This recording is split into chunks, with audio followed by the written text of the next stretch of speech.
Good morning, colleagues, and welcome to Privacy Awareness Week 2023. It's wonderful to be here, and thank you very much to Antti Shaw, the CEO of HSBC, for providing this wonderful venue and the distractive view that you have behind me, and to Trevor Hughes for the work that IAPP does in Australia and New Zealand to bring knowledge to practitioners each and every day. I also would like to begin by acknowledging the traditional custodians of the land on which I join you from today, the Gadigal people of the Eora Nation, and pay my respects to elders past, present and emerging, and extend that respect to First Nations people joining us today. This year's theme for Privacy Awareness Week is about getting back to basics, Privacy 101. It's a campaign that we've delivered with imagery that may take you back to an earlier time when I, for one, had very big hair, Pac-Man ruled, and indeed we relied on creaky modems to connect to that amazing new creation of the internet. And times have certainly changed.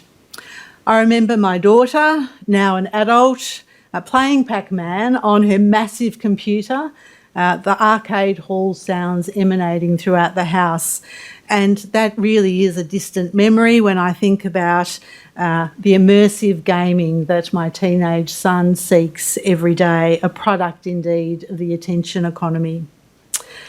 So while we derive incredible benefit from the digital economy, from technology, from products and services, the use of personal information can create privacy harms, fuel misinformation, cause consumer and competition as well as safety and security harms. And as harms now really traverse regulatory boundaries, the OAIC has focused on regulatory cooperation. We've secured additional information sharing powers to create more efficient regulation. And that kind of regulatory coordination and cooperation is evident in our current investigations into the largest data breaches that Australians have experienced since the Notifiable Data Breaches Scheme came into operation in 2018. The breaches have, of course, caused heightened community concern and awareness for the manner in which personal information is being handled. And every day we see the emergence of new technologies, and thank you to Trevor for taking us on that journey of technological evolution and the role of privacy for all of us as human beings. And those technological developments do ask questions of our current privacy protections. As the Australian Information Commissioner and Privacy Commissioner, I've brought the domestic and international regulatory experience of the OAIC to the privacy reform table. In the last financial year alone, the OAIC made 17 submissions and provided advice on over 50 bills to minimise any adverse impacts on the privacy of Australians. And we've continued to advocate for broader reforms to enhance privacy frameworks throughout Australia, to better protect our personal information into the next decade, our right to human dignity, indeed to autonomy. Because going back to basics, privacy is a human right. Of course, privacy law also recognises the need for the flow of personal information for innovision, for the provision of goods and services and across borders. But the OAIC, we see that the time is right for the law to make express that this occur in a way that's fundamentally fair and reasonable, because fair data handling, of course, supports trust in the digital economy and ought to be a given. So as we near the conclusion of a major review of the Privacy Act that's been undertaken by the Attorney General's Department, I look forward to the next steps in reform. And while any reform will of course be a matter for government and a matter for the Parliament, my message today is this, that there is no better time than now to review your organisation's privacy practices to make sure that you've got the basics covered. Importantly, as well as complying with your current legal obligations, you'll be well placed to build upon strong privacy foundations and make adjustments as a result of reforms. Because as our theme for Privacy Awareness Week suggests, while the technological landscape may be changing rapidly, certain privacy principles continue to apply.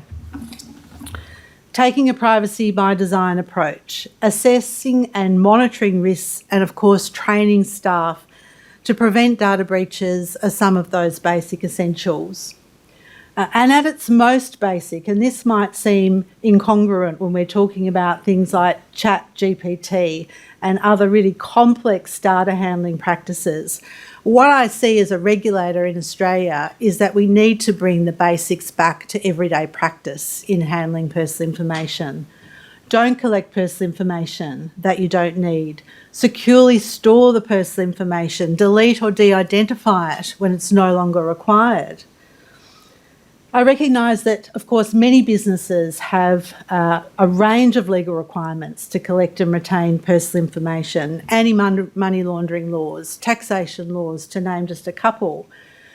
We support the department's proposal that these laws be reviewed in order to decide whether they strike the right balance in requiring the retention of personal information. And so today I'm going to draw out this theme of going back to basics, considering 4 intersecting areas. Firstly, the community's expectations. Secondly, lessons from data breaches. Thirdly, our current regulatory priorities at the OAIC and Australian privacy law. So turning to the community that we seek to serve. In the coming months, my office will be releasing our 3-yearly Community Attitudes to Privacy survey, which assesses the awareness and attitudes of the Australian community to the handling of their personal information. So the research is still being finalised, but I can give you some previews of initial findings. And really interestingly, the 3 most basic principles that I've already called out: don't collect what you don't need, protect it, and destroy it when it's no longer needed, are rated as the top 3 most important actions that organisations should take to avoid privacy breaches. It's also been interesting to see the importance that privacy plays in influencing decisions to buy products and services. The survey shows that most Australians place a high level of importance on their privacy when choosing products and services, with 70% saying it's extremely or very important, and another 26% stating it's quite important. So while quality and price do remain key considerations for Australians, over half ranked data privacy as their top 3 considerations.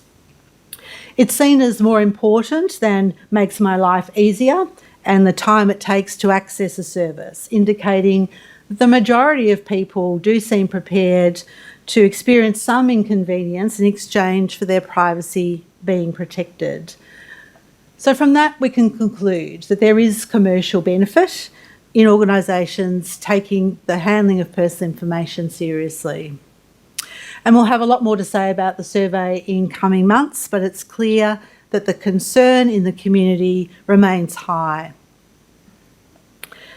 Let's turn to the lessons of data breaches. If I was to look for real-world examples that could bring home the benefits of this back to basics theme, we need to look no further than the concerns the community has expressed following on from recent data breaches. So has your organisation implemented the OAIC's guidance? And think about that for a moment. Have you heeded our warnings around data minimisation?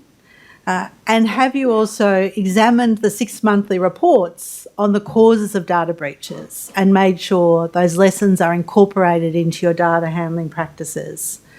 So my call to action today is for you to go back to basics and to do 3 things. Firstly, do an audit of what personal information handling, what information you're collecting and your data holdings. And has it been collected and retained in accordance with legal requirements? It's never too soon to carry this out, and my advice is to do it now and to be prepared. Secondly, in terms of securing personal information, if you look at the statistics from our Notifiable Data Breaches Scheme report in the last half of last year, we had a 41% increase in the number of malicious and criminal attack data breaches. They accounted for 350 notifications, or 70% of all of them, and 45% of those were around cybersecurity. And the top causes have remained relatively consistent around ransomware, phishing and compromised credentials. But we are also seeing additional reporting where there's been impersonation, and that can be attributable to the fact that there's so much data circulating now as a result of data breaches. So it's important, of course, to state the obvious, to take steps to prevent cyber risks. But as I've said in previous years, we need to ensure that that also includes that human element in terms of training staff and ensuring that our people know how to identify these tricks of malicious actors. Thirdly, and what's obvious is holding data unnecessarily increases both the risk of a data breach and also its impacts and harms. So ensuring that it's de-identified or deleted when not necessary to keep it. So those things will reduce the risk of a data breach and the impacts when they occur, but there's still risk.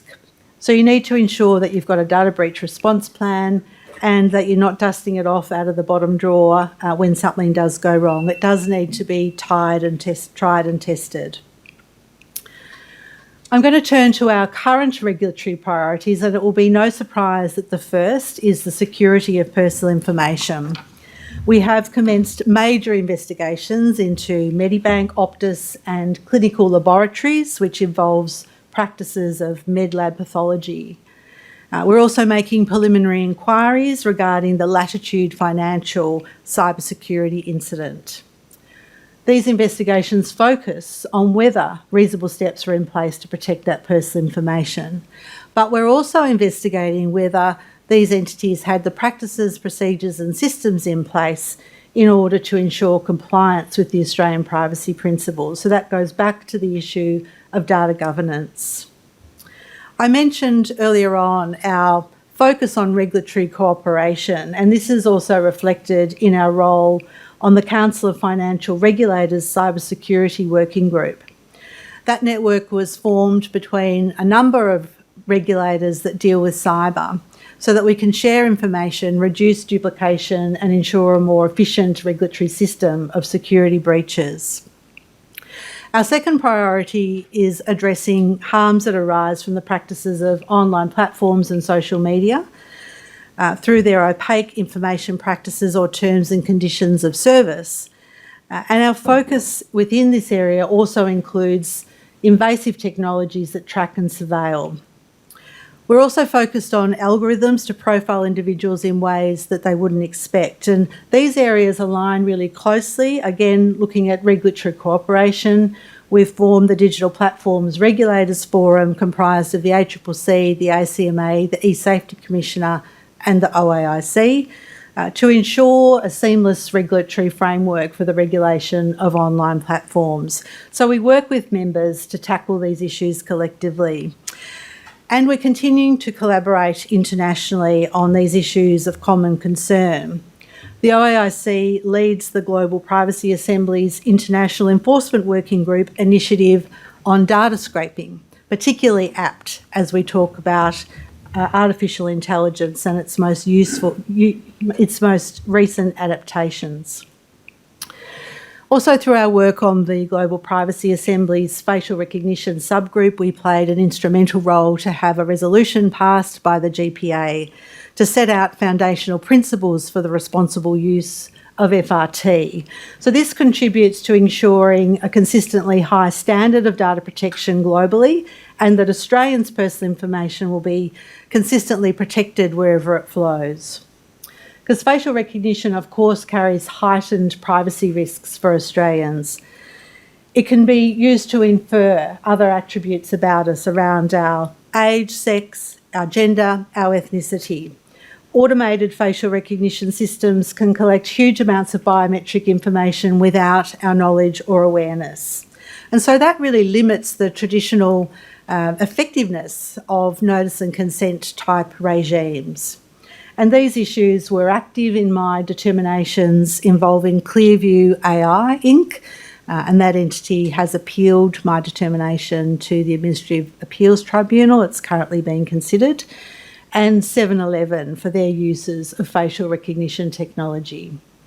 We're also investigating other uses of FRT by Bunnings and Kmart following a report about the use of those retailers' FRT systems by choice. And the third priority is the consumer data right, a huge reform around data portability that has commenced in the banking sector and moved to energy. We continue to advise on the regulatory framework for the consumer data right and to advocate for retaining the strong privacy and security foundations as core and central to underpinning trust and confidence for the community. That confidence is underpinned by a joint enforcement and regulatory approach between the OAIC and the ACCC. We're also proactively auditing entities to ensure that they are complying with the privacy safeguards. We're providing guidance to participants and also to members of the public, and we have responsibility for handling the consumer-related complaints related to privacy and security in the consumer data rights system.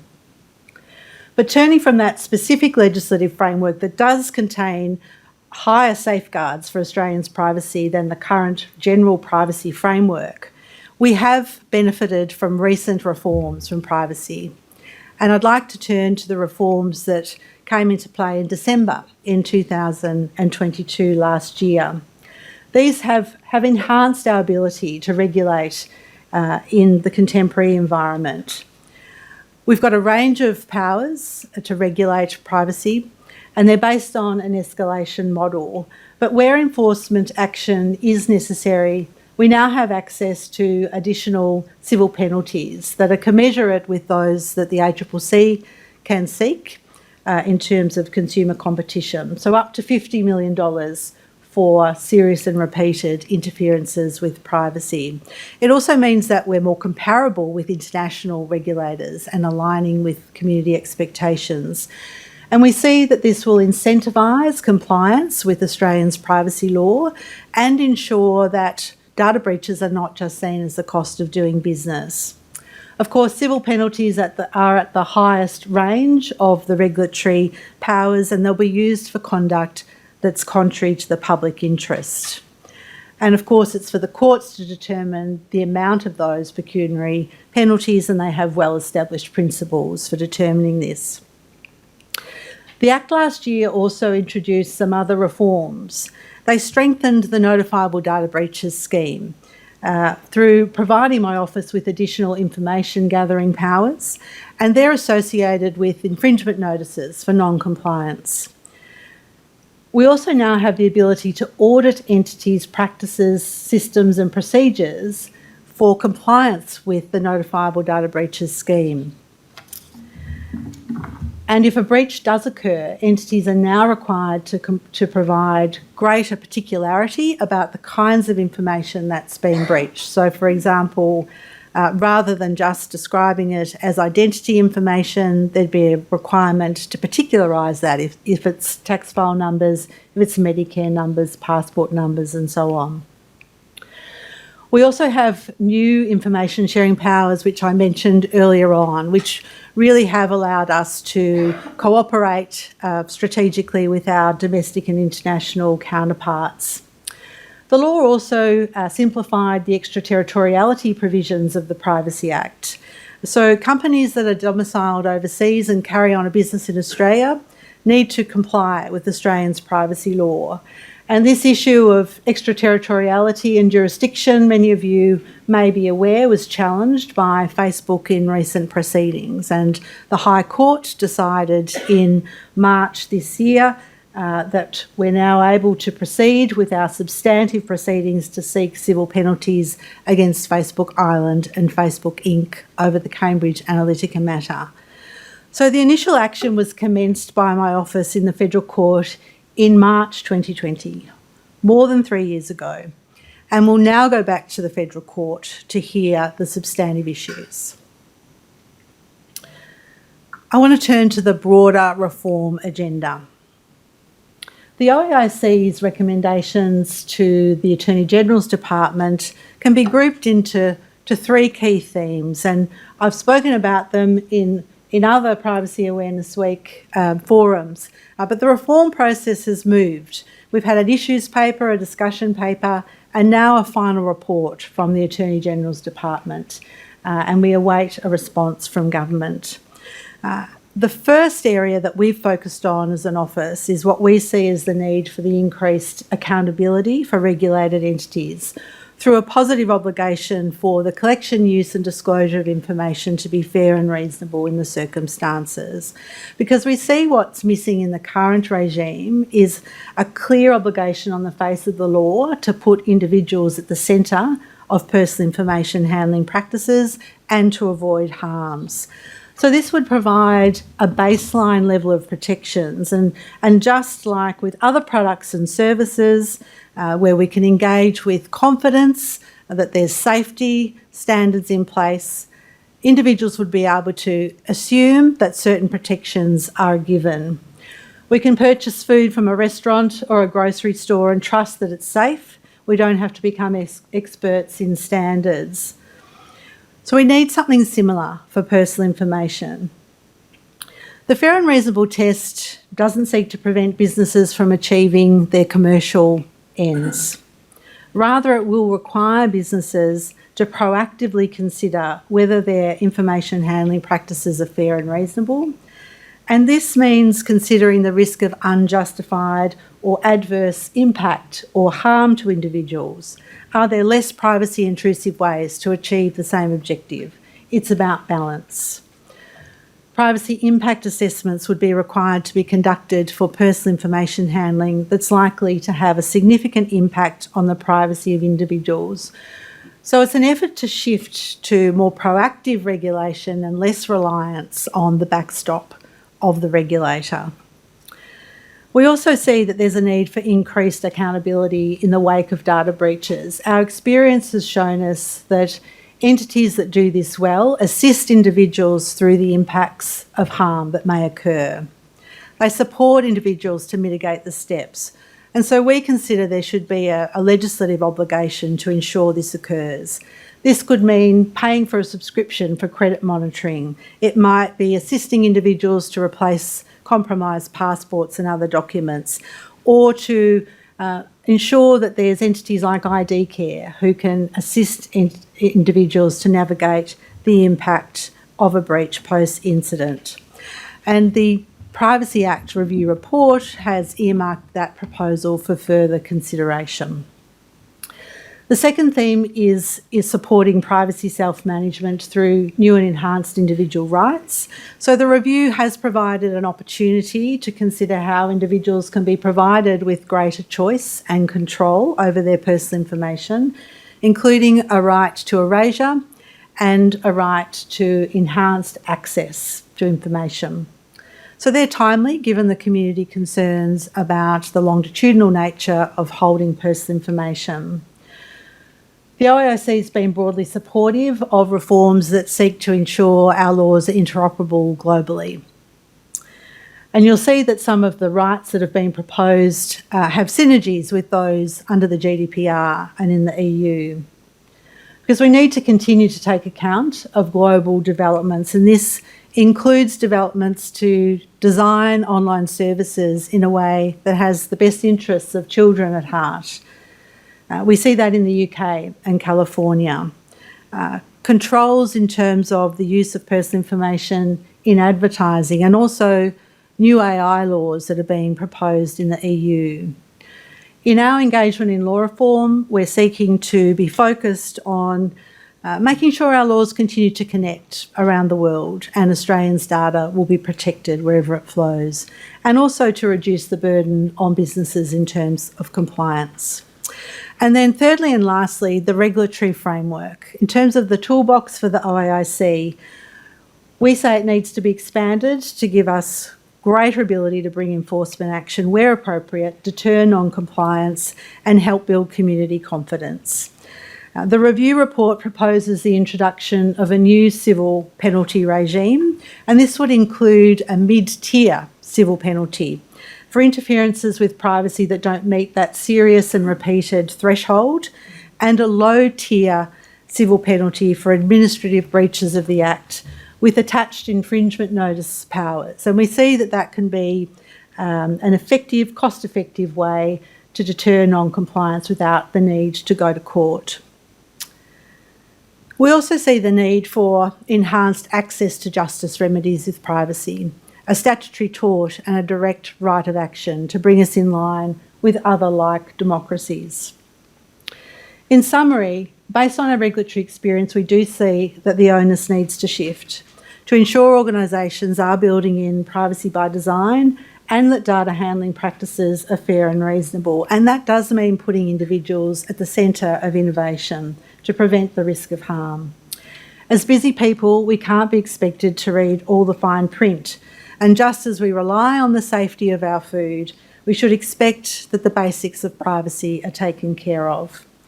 While there'll always be a role for us in reading the nutrition labels and making a healthy or unhealthy choice as we decide, it's time for the law to provide greater privacy safeguards. And in conclusion, I would like to reiterate the fundamental basic principle that underpins our current debates. Our Privacy Act does seek to give effect to the fundamental right to privacy by preventing individuals from being subject to arbitrary interference with their personal information and protecting them from harm stemming from the misuse of that information. Put simply, data protection and privacy seek to protect our right to autonomy and to human dignity. There's a collective societal interest in privacy, and we mustn't lose sight of that. So thank you very much for joining me today to mark the start of Privacy Awareness Week, and thank you for all the work that you do as privacy practitioners every day in supporting your organisations to get the basics right. Thank you.